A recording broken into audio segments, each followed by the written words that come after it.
Have nothing if you have no rights. Let racist ignorance be ended, for respect makes the empires fall. Freedom is merely privilege extended, unless enjoyed by one and all. So come brothers and sisters, for the struggle carries on. The Internationale unites the world in song. So comrades, come rally, for this is the time and place. The international ideal unites the human race.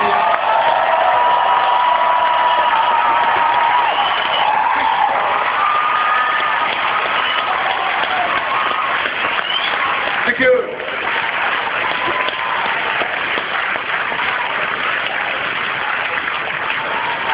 The great thing about the Internationale is you really, it's one of those songs that you have to choose the moment. There are certain moments when the Internationale does exactly the clip. You know, May Day, it's a great for May Day. You know, the Toll Puddle Martyrs Festival. Maybe now we can add to that when some kid draws you a picture. But don't start a craze, okay? You know, people at the back now busily getting Maya to draw their request, giving her paper and crayons. No, you wouldn't do such a bad thing. Speaking of which, Maya and her friends may actually be seeing a bit of me in the coming weeks, because while I was here in Toronto, I went down to CBC and I went in and did a song with Captain Claw, who's a children's, he's actually, I think he's a lobster. He's a glove puppy, he lives in Peggy's Cove. He's on about 10 o'clock on Saturday mornings, and he and I, we went down there together. It was pretty psychedelic. It was one of those weird experiences. I'd just been on breakfast TV, so I'd had a lot of coffee and I was a bit wired. And there's this big spongy lobster talking to me in a Newfoundland accent, Nova Scotia, sorry, Peggy's Cove, Nova Scotia accent. Which was actually sounded like one of the Dubliners. It was a bit odd. And the only way to deal with that situation is to treat the inanimate object like a real person. As you see, what I've already done with my sound man.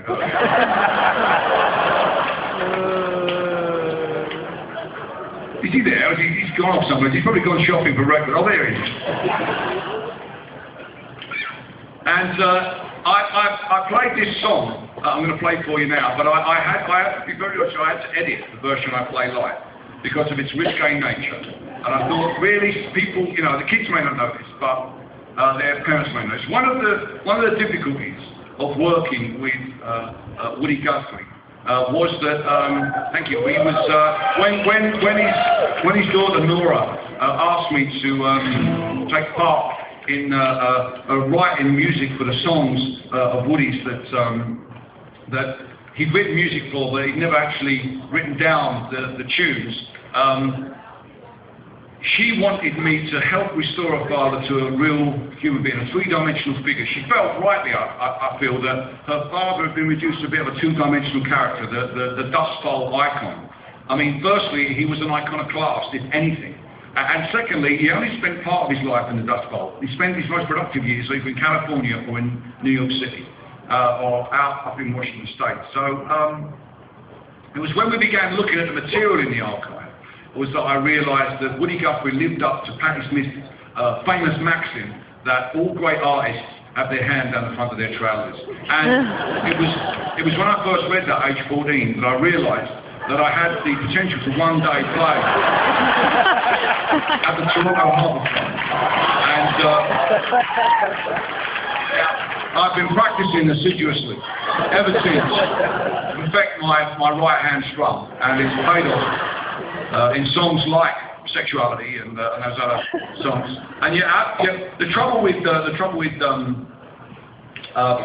Woody is that very often he's writing and he's using double entendre, He uses a lot of that. I love to throw a bit of French in Canada. It's really great. A bit of double entendre. And for instance, in this song, think about it. In the song, I'll say it one more time so if anyone else gets it. No. A man goes into a pub and the woman says, the bar lady says, what would you like? And he says, I'd like a double entendre, please. So she gives him one. Yeah. It's not a joke. It's an explanation of what a double entendre is. It's very hard to explain. That more or less does it for me. With Woody, in the song Ingrid Bergman, he is describing he talks about making love to Ingrid Bergman on the slopes of an Italian volcano.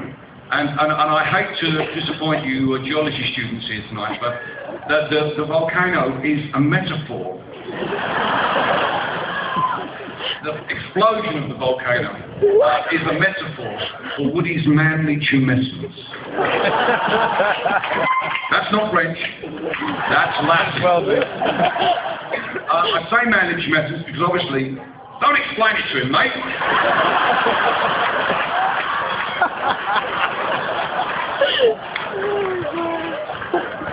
I look over, Dad's whispering his ear, just goes. The whole point of me saying manly tumescence is to keep Lado there innocent and pure like what he is. Here am I, minding my P's and Q's. That's like.